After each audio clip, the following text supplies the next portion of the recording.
Day 27 was going to be another epic distance day as I woke up in my tent in a car park at the edge of Tain, got on the bike early in the morning, and basically would cycle through Dingwall, Inverness, down the side of Loch Ness, up the far end, and to Whitebridge, where I had a hotel booked.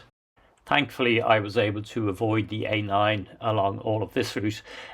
Although there's some very busy roads, in fact, there's nearly always cycle tracks right beside those roads, if not alternate side roads. And there is a cycleway signposted along this. So it looked kind of alarming when I was looking at it on my phone the night before, but once I zoomed in, I realised that for the most part, I was going to manage to avoid the worst of the traffic.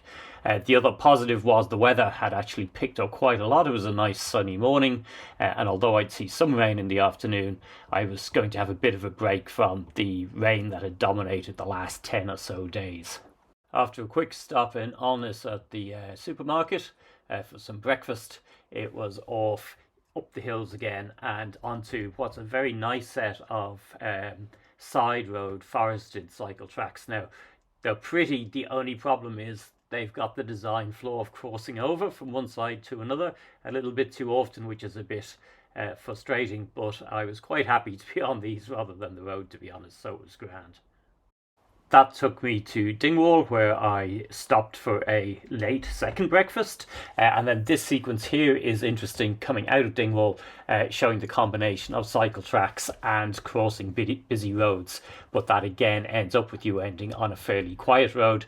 And that quiet road or cycle tracks continues all the way along what's an incredibly busy main road heading to the bridge into Inverness itself.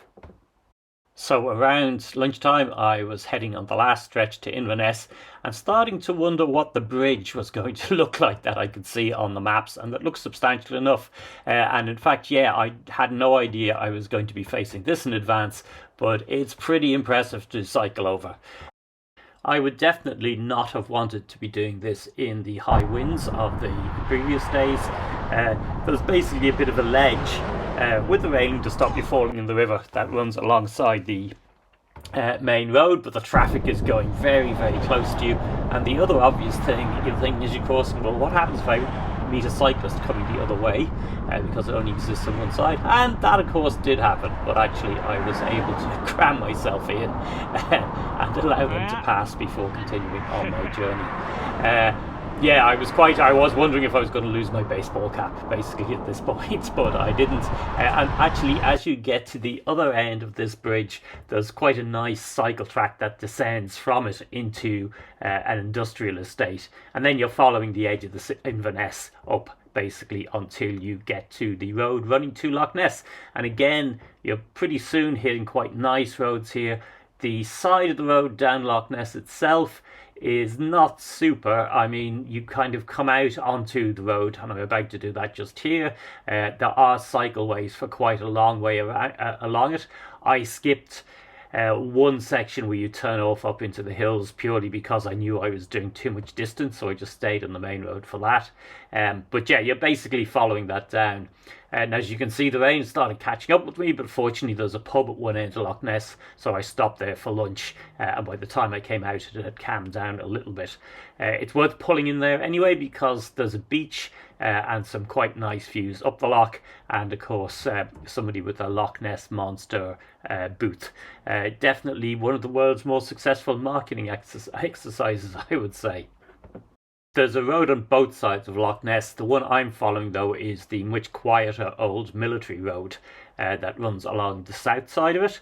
There's not as many views as the lake you might expect. It's quite heavily wooded, but every now and again it opens up and you get a good view of the loch. I think there's about 20 kilometres of cycling down the side of it, so that's going on for quite a bit until you get towards the end, and the road then starts to rise and fall quite regularly. The actual hills here probably amount to quite a bit of ascent over the course of the day.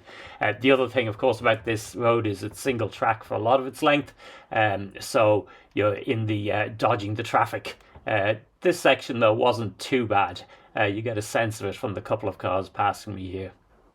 So here's a trick worth knowing. At Inverfarrig, if you turn off, you can access a much quieter Glen Road that runs parallel to the main one and then will come down and rejoin it later on. It's not signposted, and I presume they're trying to discourage cars from taking this particular route because it would obviously cause chaos with local traffic. But that gets you back then on the busy main road, just in time to experience the very steep series of bends as it climbs up from Loch Ness, which are these ones here.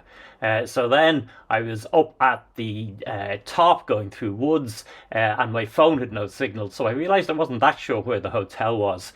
So I had a bit of a nervous period as it was getting wetter and night was coming in, wondering if I'd actually found it, but then I was back on the main road and heading for what I reckoned was the right direction and where I hoped I would find my hotel, which was the Whitebridge Hotel. I'd booked it that morning as I stopped for breakfast, and although it was actually one of the most expensive of my stops, it was also a deserved treat, I thought, at this stage, and quite atmospheric because of its location, kind of in the middle of nowhere, and also, though, because it was done up in a kind of well, I'm not done up in I suspect, a genuine old school kind of Highland hotel, complete with antlers and all the rest. And also a good moment for me to treat myself to steak and chips again as I prepared for tomorrow and the long road ahead. I have 30 of these diary entries for Bikepacking Scotland. Check them out and give the channel a follow.